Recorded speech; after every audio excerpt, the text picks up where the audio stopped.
बहुत बहुत शुक्रिया ओपेंद्र जी का। आप साथियों देर न करते हुए हमारे सोनीपत की आन और बान और शान, सोनीपत की आवाज, आपके भाई राजीव वर्मा आपके बीच में आकर के अपने विचार रखेंगे। साथियों जोरदार तालियों से स्वागत कीजिए भाई राजीव वर्मा, जिंदाबाद।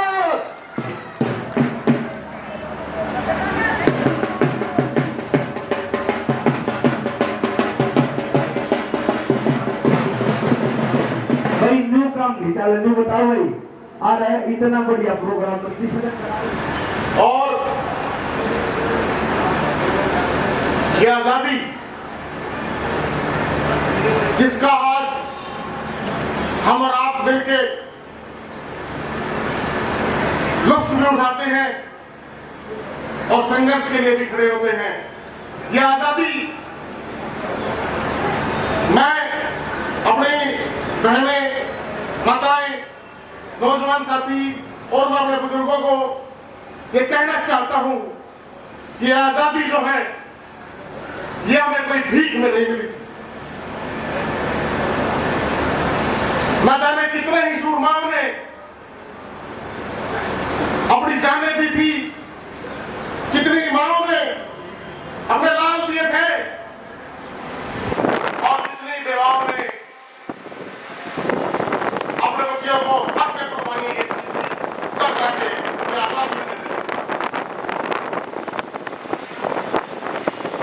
आजादी के इतिहास में आप उठा के देखिए कि जो लॉन्ग लिव क्वीन बोलने वाले लोग थे, जो आदि दिक्कत पहन के अंग्रेजों की गुलामी करने वाले लोग थे, आज वो सत्ता पे बैठ के बोलते हैं कि हम हैं देश का। इतिहास को पढ़ना भी बहुत जरूरी है। बाबा साहेब भीमराव अम्बेडकर ने हमें सिखाया था कि जो लोग अपने इतिहास को नहीं जानते हैं वो अपना भविष्य कभी तय नहीं कर सकते हैं। साथियों,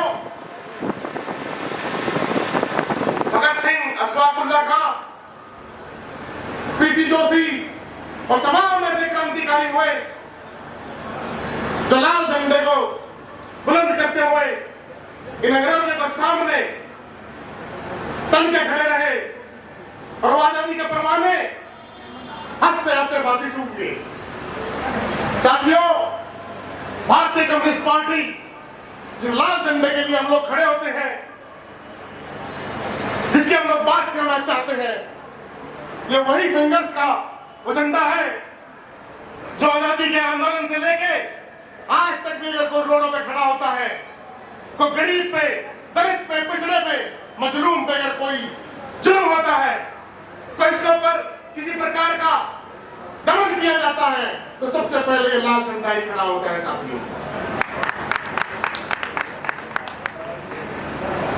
साथियों, आज जो हमारे हरियाणा के अंदर हम और आप मिलकर, मैं सभी राजनीतिक दल जो हमारे यहाँ पे मौजूद है, मैं उनका तहे दिल से स्वागत करता हूं, क्रांतिकारी सलाम करता हूं। साथियों, ये महागठबंधन जो दलित पिछड़ा शोषित मोर्चा जो बनाया गया है, ये बाबा साहेब भीमराव अम्बेडकर, भगत सिंह, ज्योतिबा फुले और अशफाकुल्लाह खां के विचारों पर चलने वाले तमाम सामाजिक संगठन और तमाम राजनीतिक पार्टियों को खुले मन से, खुले दिल से हम लोगों ने न्योता दिया कि हरियाणा के जो हालात बन चुके हैं, कि आज हरियाणा में किस तरह की व्यवस्था बन चुकी है, कि आज किसान परेशान तो मजदूर परेशान, महिलाओं को सरेआम असम्मान और कभी मुसलमान परेशान। साथियों, क्या इस तरह की आजादी के लिए उन नौजवानों ने शहीदियां दी थी? क्या इस तरह का भारत, क्या इस तरह का हरियाणा बनाने के लिए उन लोगों ने कुर्बानियां दी थी? असल में मैं से पहले के जितने भी वक्ता आए ध्यान आकर्षित करने की कोशिश की कि आजादी का आंदोलन तो अंग्रेजों के खिलाफ लड़ा गया था। वो हमें सिखा के गए कि हमें संघर्ष के रास्ते को अपनाना है, क्योंकि हमारी बुनियाद किसी चमत्कार पर डिपेंड नहीं है। हमारी बुनियाद इस बात पर डिपेंड है कि हम रोडों पर जाके कितना संघर्ष करते हैं। हमारी बुनियाद इस बात पर तय है कि हमारे लोग जब तक विधानसभा में और संसद में जाके हमारे लोगों के लिए कानून नहीं बनाएंगे, उनके लिए नीतियां नहीं बनाएंगे, जब तक हमारा संघर्ष जो है वो जारी रहेगा। और ये आजादी का संघर्ष जो अंग्रेजों के खिलाफ था, जो आज हुक्मरान बन के बैठ गए हैं, जो मैं साफ तौर पे कहना चाहता हूं कि वही लोग हैं जो हिटलर के वंशज हैं, ये वही लोग हैं जो उस समय आधी निक्कर पहन के फूट डाला और राज करो की नीति का खेल बना के इस देश को गुलाम रखना चाहते थे। इस तिरंगे झंडे को चलाने वाले लोग आज हम लोगों को भड़काने के नाम पे तमाम तरह के ड्रामे की कोशिश कर रहे हैं। साथियों, हमें इनके ब्राह्मणवादी जो एजेंडा है, जो मनुवादी का एजेंडा है, उस पर हमें सोचने और सोच के चलने की बहुत जरूरत है, क्योंकि ये वो पखंडी लोग हैं जो अलग अलग तरह के चोले पहन के हम लोगों को गुमराह करने के लिए तरह तरह के ड्रामे करते हैं। हरियाणा के अंदर मैं पूछना चाहता हूं मोदी जी से, और मैं पूछना चाहता हूं खट्टर साहब से भी, कि आपको 10 साल हरियाणा के अंदर राज दिया लोगों ने, क्या आपको उस समय बैकवर्ड के प्रति प्रेम आपका नहीं चलता? जो आज जो संघर्ष करने वाले हमारे राजकुमार सैनी थे, वो तो दिखाई नहीं दिए, और आज हमें लॉलीपॉप देके नायब सैनी जी को जो मुख्यमंत्री बना के हमारे बैकवर्डों की, एससीबीसीओ की और मुसलमानों की वोट लेना चाहते हैं। हम तुम्हारे एजेंडे को बिल्कुल साफ तौर पर समझ चुके हैं, और मैं अपने सभी भाइयों से कहना चाहूंगा कि हमें जानने की बहुत जरूरत है कि लोग हमें इस तरीके से ड्रामा करके पाखंडी से हमें जरूर समझना होगा कि ये लोग अलग अलग तरह के चोले पहन के आते हैं और अलग अलग तरह के ड्रामे क्रिएट करेंगे, लेकिन बदलेंगे कुछ नहीं। भैया और बहनों, 15-15 लाख खाते में आएंगे, आ गए। महिलाओं का सम्मान होगा, हो गया। सभी को शिक्षा मिलेगी, सभी को रोजगार मिलेगा, सबका साथ सबका विकास होगा, हो गया। आज हरियाणा के क्या हालात हो चुके हैं कि सरेआम प्राइवेट हॉस्पिटल किडनी तक बेच रहे हैं, प्राइवेट स्कूल क्या हालात बन के खड़े हैं कि आज एक गरीब आदमी जो मेहनत करने वाला आदमी है, जो दलित है, पिछड़ा है, जो शोषित है, वो अपने 2 बच्चों को स्कूल में पढ़ा नहीं सकता। लड़ाई सीधी सी और साफ है साथियों कि इन्होंने एक व्यवस्था बनाई हुई है, और व्यवस्था क्या है? वो व्यवस्था है कि 5-5 करोड़ की टिकटें लेके आएंगे और इलेक्शन के समय में 5-5 करोड़ रुपए दारू और पैसे में बहाएंगे, और उसके बाद ना इन्हें किसी का साथ देना है, ना किसी का विकास करना है। इन्हें वही काम करना है साथियों, यही बीजेपी वाले कांग्रेस में और यही कांग्रेस वाले बीजेपी में। हरियाणा के अंदर नौजवानों की क्या हालत होगी, खड़ी होगी है साथियों। हिसार के अंदर आप लोगों को सबको वाकई पता होगा कि वो नौजवान जो फौज में भर्ती होना चाहता था, वैकेंसियां निकाली नहीं और उस नौजवान ने फांसी लगाई। न जाने कितने ही ऐसे बात। हमारी ही बहन बेटियां जो ओलंपिक में गोल्ड मेडल लेके आई, उन्हें रोडों पे खड़ा होना पड़ रहा है, और वो दुराचारी तमाम तरह के षड्यंत्र रच के ओलंपिक तक हमारी बहन बेटियों को परेशान कर रहे हैं। हमें जागना होगा साथियों। आज जो हम लोग स्वतंत्रता दिवस मना रहे हैं, वो हमारे शहीद जो हंसते हंसते फांसी का फंदा चूमे थे कि हम आपको वो रास्ता देने जा रहे हैं कि इस संघर्ष की जो रास्ते हैं इन्हें आप लोग भी जारी रखें। आजादी का दिवस मनाने का मतलब सही मायने में उन विचारधाराओं को जो आज हम गठबंधन की बात करना चाहते हैं, ये सिर्फ चुनावी गठबंधन नहीं है हमारा गठबंधन है कि जब तक ये व्यवस्था को हम आमूल परिवर्तन न कर देंगे, जब तक जितनी जिसकी हिस्सेदारी, जितनी जिसकी भागीदारी, उतनी उसकी हिस्सेदारी तय न कर देंगे। आज देखिए कि सारे के सारे पब्लिक सेक्टर जो बेचे जा रहे हैं, जब तक हमारे प्राइवेट सेक्टरों के अंदर भी हमारी हिस्सेदारी तय न होगी, ये आंदोलन, ये संघर्ष, ये जब तक जारी रहेगा।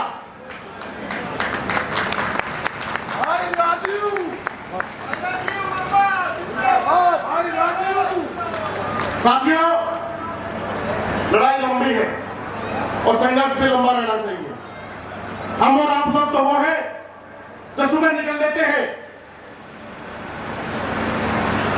बड़ी बड़ी इमारतों पे सफेदी करने वाला भी हमारा वो भाई है, और खेत के अंदर धरती का सीरा चीर के फसल उगाने वाला भी हमारा वो भाई है। इन गटरों को साफ करने वाला भी हमारा ही भाई है, और एक दुकान के अंदर महीन कलाकारी करके एक आभूषण बनाने वाला भी हमारा ही भाई है।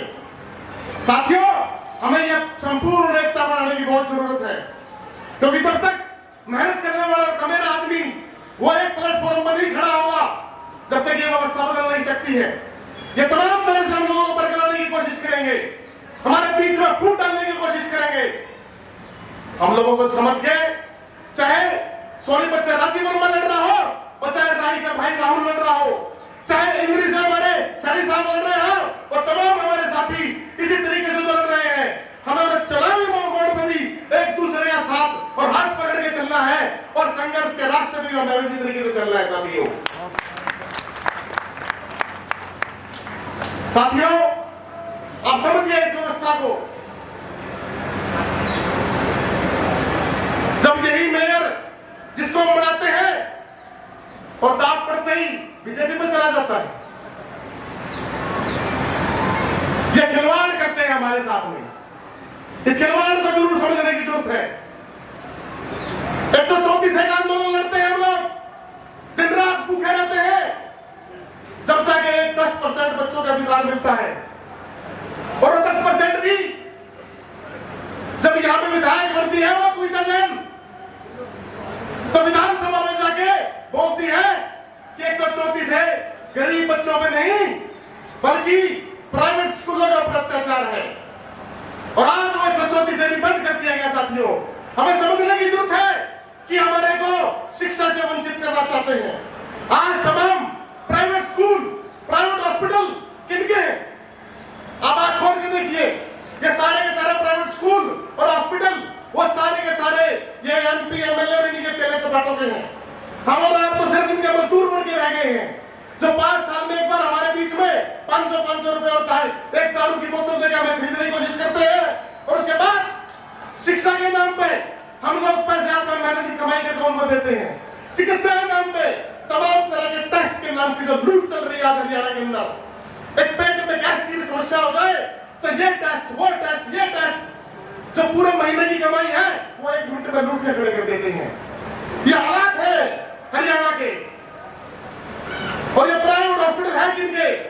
एक छोटा सा आप लोगों ने देखा भी होगा एक मामला तुलिप हॉस्पिटल का, उस किडनी हमारी बहन की निकाली गई। कहा गया मोदी जी आपका दलित प्रेम, कहा गया खट्टर साहब आपका दलित प्रेम, उस बहन की किडनी निकाली गई सरेआम, अभी तक कोई सुनवाई नहीं। ये समझने की जरूरत है साथियों, आजादी का दिवस मनाने का मतलब कभी नहीं है कि हम लोग लड्डू बांट के अपने घर में पहुंच जाए। आजादी का दिवस मनाने का मतलब है वो जिम्मेदारी का। मैं कहना चाहूंगा कि इन शहीदों ने हम लोगों ने कर्ज दिया हुआ है, वो कर्ज की जिम्मेदारी समझनी होगी कि हम लोग उन सोच को, उन विचारों को लगातार जिंदा रखें, और हरियाणा के अंदर बदलाव करने की जरूरत है साथियों। मैंने हमारे पूर्व सांसद राजकुमार सैनी जी से भी जब बात की तो देखा वो दर्द उनका भी वही है। भगत सिंह वगैरह से बात करी, वो दर्द उनका भी वही है, वो दर्द हमारा भी वही है। हम लोगों में तो कोई समस्या नहीं। हमारे ही सोनीपत के अंदर जब खान कॉलोनी का मामला बना के हिंदू मुसलमान की बात की इन लोगों ने, तो सामने खड़े होने वाला कोई नहीं था। अरे एमपी भी थी, एमएलए भी था, मेयर भी था, बोलने वाला तो कोई नहीं था। खान कॉलोनी के अलावा ईदगाह के अंदर शरेआम जाती हुई वो दीवार बनाई गई, पर बोलने वाला तो कोई नहीं था। वो मुसलमान का दर्द भी हमारा ही दर्द था। हमें लगा कि हम सबको एक प्लेटफॉर्म पे आने की जरूरत है, हम सबको एक संघर्ष, इकट्ठे होकर संघर्ष करने की जरूरत है। साथियों, यह महागठबंधन बाबा साहेब भीमराव अम्बेडकर, भगत सिंह, अशफाकुल्ला खां और ज्योतिबा फुले के विचारों पर चलने वाले तमाम सामाजिक संगठन और तमाम राजनीतिक पार्टियों का ये वो महागठबंधन है। ये सिर्फ चुनाव तक नहीं, उसके बाद भी जब तक ये व्यवस्था, इस व्यवस्था के अंदर आमूल परिवर्तन नहीं होगा, ये जारी रखेंगे। साथियों,